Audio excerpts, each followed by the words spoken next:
No século XVI, para descobrir como era o funcionamento do corpo humano, ele abria cadáveres de indigentes e criminosos e pagava para ter de forma clandestina partes de corpos humanos para dissecar. E ele ainda corria o risco de ser pego e morto pela Inquisição. O resultado? Uma obra-prima da Renascença que mistura ciência e arte, elevando Vesalius ao posto de pai da anatomia moderna. Meu nome é Jefferson Muraca, eu sou médico e veja essa história incrível comigo aqui agora no canal Medicina e Histórias.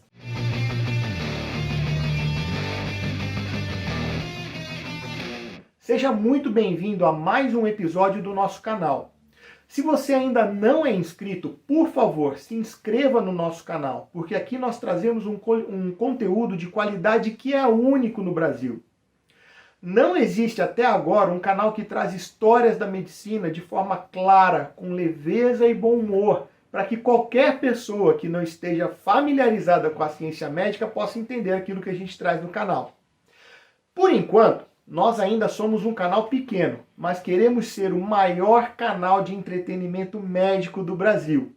Cada inscrito faz a diferença. Você faz toda a diferença aqui. Por isso, não deixe de se inscrever, ativar as notificações e também acompanhar as nossas redes sociais. Eu agradeço muito a sua força e a sua ajuda para fazer esse canal crescer cada vez mais. Então agora vamos à nossa história. Andries van Wessel, ou Andreas Vesalius, entre parênteses, porque naquela época era comum traduzir o próprio nome para o latim, numa tentativa de fazer o nome ficar mais importante. Se eu fosse traduzir o meu nome para o latim, seria... deixa para lá. Vesalius, segundo o livro 30 Histórias Insólitas que Fizeram Medicina, de Jean-Noël Fabiani, aliás, um livro que eu já recomendei nas nossas redes sociais, e eu vou deixar o link para esse livro aqui na descrição do nosso vídeo. Ele diz o seguinte sobre Vesalius, abre aspas, Vesalius é o homem típico do Renascimento, o homem do século XVI, um desses homens que iria colocar em xeque as ideias pré-concebidas daquele tempo através da originalidade e da experiência. Fecha aspas. Ele combinou as habilidades de médico, anatomista, professor, filologista, que consiste no estudo da língua, da literatura e da cultura de um povo baseado nos relatos escritos, além de filósofo e poeta. Vesalius pode ser considerado talvez o maior cientista da Renascença depois de Leonardo da Vinci. Andreas Vesalius nasceu no dia 31 de dezembro de 1514 em Bruxelas, na Bélgica, que na época ainda fazia parte do Sacro Império Romano-Germânico. Vesalius veio de uma família de médicos. Tanto seu pai quanto seu avô serviram aos imperadores romanos Frederico III e Maximiniano I. A casa dos pais de Vesalius ficava perto da forca da cidade e ele desde muito cedo teve contato com corpos de pessoas que eram enforcadas, condenadas pela lei vigente na época.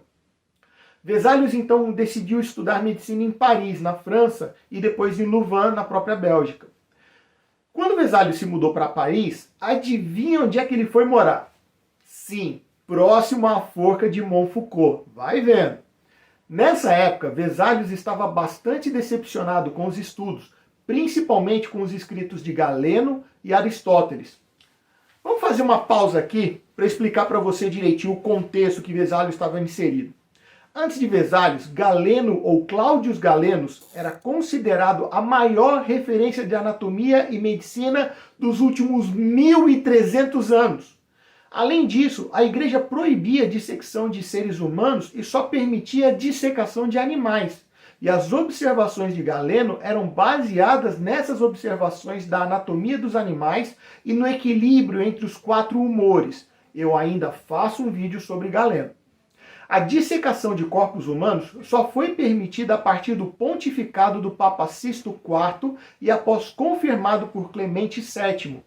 Mas mesmo assim, a dissecação de corpos humanos só era permitida 2 vezes por ano, apenas no período do inverno, pois ainda não havia uma técnica de como conservar esses corpos.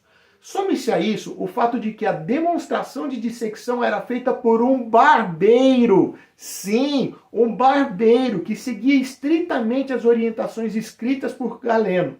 Segundo o nosso livro-fonte já citado, abre aspas, o barbeiro ele precisava encontrar com as mãos nuas e a lanceta os órgãos que o leitor enunciava para mostrá-lo aos espectadores sob o olhar em geral indiferente do professor. Fecha aspas. O professor normalmente ficava sentado em sua cátedra, que era uma cadeira em posição elevada. E essas dissecções eram um verdadeiro show de horrores, uma vez que esses barbeiros não tinham nenhum conhecimento técnico e as dissecções eram realizadas em público, em um anfiteatro. Na época de Vesalius, a anatomia e a cirurgia eram consideradas de pouca ou nenhuma importância em comparação com os outros ramos da medicina. Agora vamos voltar aqui à nossa história. O Vesalius, ele achava que a cirurgia deveria ser baseada na anatomia. E para isso era importante ver as partes do corpo humano, ou seja, dissecar, abrir o corpo humano. Mas isso nessa época era proibido e a Inquisição não permitia, sob o risco de ser queimado na fogueira como herege. O que ele fez? Ele então decidiu negociar com os coveiros de Montfaucon pedaços de cadáveres que ele começou a dissecar secretamente entre 1533 e 1536. Ele conseguiu uma coleção de fragmentos de esqueleto e constatou a enorme quantidade de erros nos livros de medicina utilizados na sua época. Isso fez com que Vesalius tivesse reputação de ser um excelente anatomista, mas foi considerado um herege pelos discípulos de Galeno, inclusive pelo seu antigo professor da faculdade, Jacó Silvius. Sim, para aqueles que são iniciados na área de saúde, vocês se lembram do aqueduto cerebral ou aqueduto ou ducto mesencefálico lá da aula de neuroanatomia, que é o aqueduto de Silvius. Pois é, o estreitamento do aqueduto de Silvius é a causa mais comum de hidrocefalia congênita, mas isso é papo para um outro vídeo. Mas voltando à nossa história aqui, o Silvius, ele exigia, inclusive, que Vesalius negasse os seus achados, mas Vesalius permaneceu firme nas suas convicções e nos seus achados. Só que o Vesalius também tinha alguns apoiadores entre os estudantes e vários médicos, entre eles Ambroise Paré, que apesar de não ter sido médico de ofício, ele era um cirurgião barbeiro que deu muitas contribuições à cirurgia moderna. Eu ainda faço um vídeo sobre Ambroise Paré. Vesalius inaugurou uma forma revolucionária no ensino da anatomia, que era baseada na dissecação de cadáveres, na observação e na utilização de diagramas e esquemas, além de um espírito crítico e um senso de observação. A dissecação se tornou uma atividade prática, com o próprio Vesalius descendo da sua cátedra e auxiliando nas aulas, o que era contrário ao ensino vigente de anatomia na época. Vesalius se casou em 1534 com Anne Ham e teve uma única filha que também se chamava Anne. Vesalius deixou a Universidade de Paris em 1534 e voltou para a Bélgica, na Universidade de Louvain, onde completou seus estudos, porque naquela época o Sacro Império Romano Germânico havia declarado guerra à França. Logo após o seu retorno a Louvain, ele e um amigo encontraram um cadáver quase completo de um criminoso executado exposto ao relento. Essa era uma oportunidade boa demais para se perder. Naquela mesma noite, Vesalius voltou e roubou o cadáver, depois o preparou como um esqueleto para exibição. Ele cobriu seus rastros com uma história de que ele havia trazido esse esqueleto com ele de Paris, mas não era verdade. Vesalius se tornou o instrutor de anatomia de Louvain, informalmente demonstrando dissecções para os seus colegas. Em 1537, apenas aos 22 anos, ele recebeu seu diploma de bacharel em medicina. Vesalius queria se tornar um médico. E para fazer isso, ele precisava se qualificar como médico. Com isso em mente, ele foi aceito na Universidade de Pádua em 1539, em uma renomada sede de aprendizado de medicina no norte da Itália. Os professores de Pádua rapidamente perceberam que Vesalius, era um aluno excepcional. eles permitiram que ele fizesse os seus exames finais quase que imediatamente, e Vesalius recebeu seu doutorado pouco antes do seu 23º aniversário. Os acadêmicos seniores de Pádua prontamente elegeram Vesalius para ser o professor titular de anatomia e cirurgia da universidade. Vesalius reconheceu a necessidade de ilustrações e recursos visuais para ajudar os seus alunos a entender a anatomia. Ele introduziu adereços visuais e diagramas para acompanhar as suas dissecações. Um ano na sua cátedra, em 1538, ele publicou a Tabulae Anatomicas Ex, que são as 6 tabelas anatômicas. Eram ilustrações anatômicas com notas compiladas da primeira dissecação pública que ele realizou em Pádua. As ilustrações apresentavam o fígado, o sistema nervoso, o sistema arterial e o esqueleto. Lá em Pádua, a partir de 1539, ele teve acesso a corpos humanos de criminosos mortos, porque um juiz, lá em Pádua, se interessou pelo seu trabalho, e com isso Vesalius não teria preocupação de que ele seria perseguido pela Inquisição. A partir de 1540, Vesalius começa a fazer a sua grande obra-prima e a publica em 1543, a chamada De Humani Corporis Fabrica, o livro que colocou Vesalius em lugar de destaque como o pai da anatomia moderna. Seu livro Fábrica é o ápice da carreira acadêmica de Vesalius, que destruiu conceitos arcaicos. Suas ilustrações, famosas não só pela qualidade artística, mas porque mostra corpos humanos em situações de vida cotidiana e inseridos dentro de uma paisagem ou situação. Fábrica é composto por 7 volumes. 1. Ossos e cartilagens. 2. Ligamentos e músculos. 3. Artérias e veias. 4. Nervos. 5. Órgãos de nutrição e geração. 6. Coração e órgãos associados. E 7. Cérebro. A identidade do artista que desenhou as imagens de Fábrica continua um mistério até hoje. Além do próprio Vesalius, é possível que diversos outros artistas ajudaram a desenhar o livro, sobretudo Jean-Stéphane von Calcar e Domenico Campagnola, do ateliê do mestre Tiziano, um pintor proeminente da Renascença. O livro de Vesalius, o Fábrica, refutou diversas teses de anatomia descritas por Galeno, que são comprovadas até os dias de hoje. No sistema esquelético, por exemplo, Vesalius acreditava que o sistema esquelético era a estrutura do corpo. Vesalius também afirmou que a mandíbula era apenas um osso, enquanto Galeno acreditava que eram dois ossos separados, na verdade. Vesalius também descreveu com precisão o aparelho vestibular, que é relacionado ao equilíbrio na parte petrosa do osso temporal no crânio. Vesalius também afirma que o osso externo consiste em 3 partes, enquanto Galeno acreditavam que eram 7. Vesalius também refutou a crença de que os homens tinham uma costela a menos do que as mulheres. No sistema muscular, Vesalius contribuiu de forma impressionante para o estudo do sistema ósseo muscular, porque as suas ilustrações, as ilustrações que acompanham o livro 2, mostram ou descrevem a origem, a posição de cada músculo e fornecem informações sobre o seu funcionamento. É realmente incrível para a época. No sistema nervoso, Vesalius definiu um nervo como um modo de transmitir sensação e movimento, e assim refutou as afirmações de seus contemporâneos de que ligamentos, tendões e aponeuroses eram 3 tipos de unidades nervosas. Ao estudar o nervo óptico, Vesalius concluiu que os nervos não eram ocos, como se acreditava na época. Vesalius também acreditava que o cérebro e o sistema nervoso eram responsáveis pela mentalidade e pelas emoções, em contraste com a crença aristotélica de que era o coração o centro do corpo. Outras realizações de Vesalius. O Vesalius, na verdade, ele refutou a afirmação de Galeno de que os homens têm mais dentes do que as mulheres.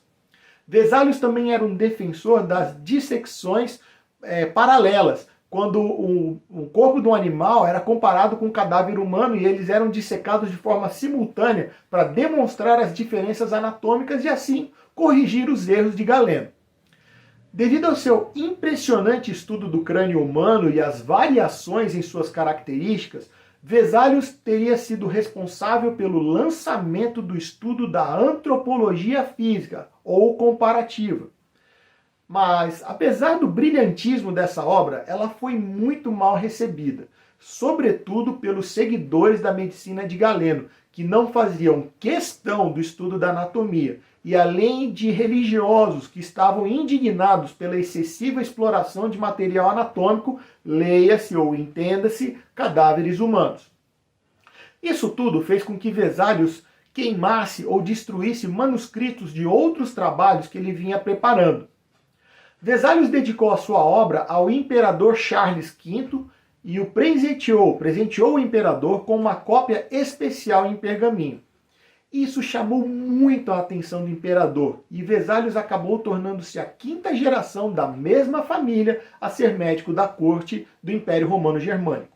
Com isso, ele acaba renunciando à sua cátedra em Pádua e volta para servir o Império Romano Germânico.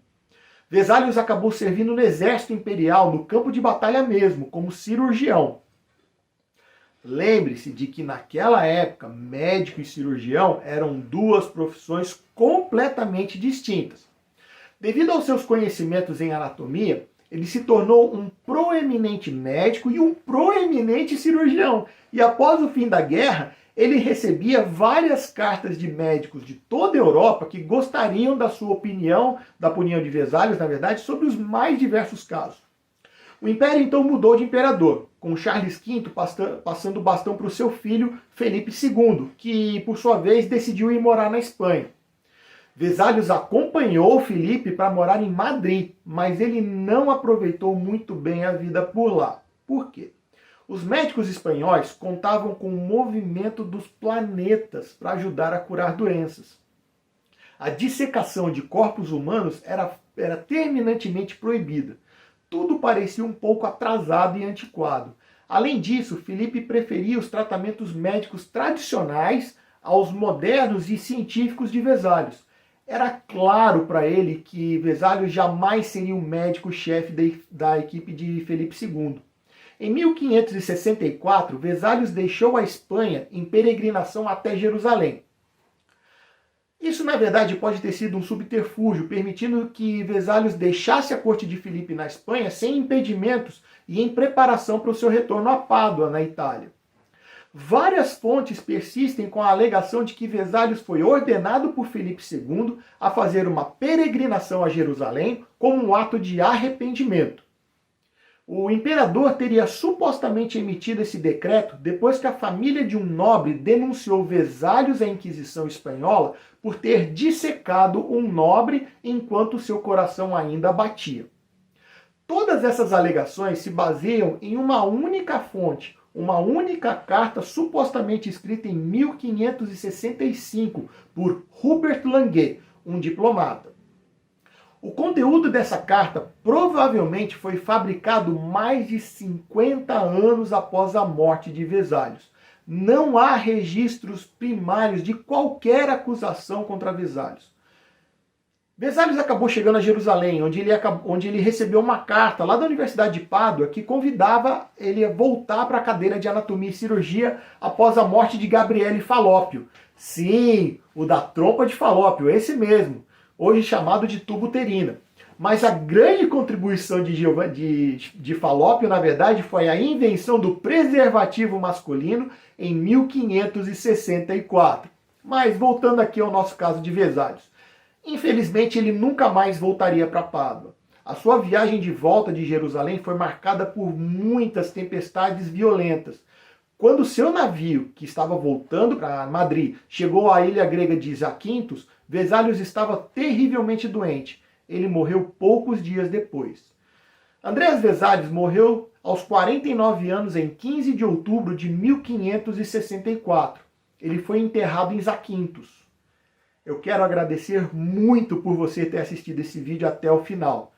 Por favor, clica no like, ativa o sininho e fique por dentro das novidades aqui do nosso canal.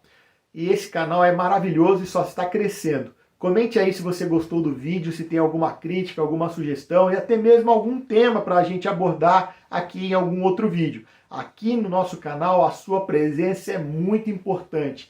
cada curtida conta, cada inscrição conta, e isso deixa a gente aqui no canal muito feliz e aponta pra gente que nós estamos no caminho certo. Por favor, também não se esqueça de acompanhar as nossas redes sociais. Um grande abraço e até o próximo episódio!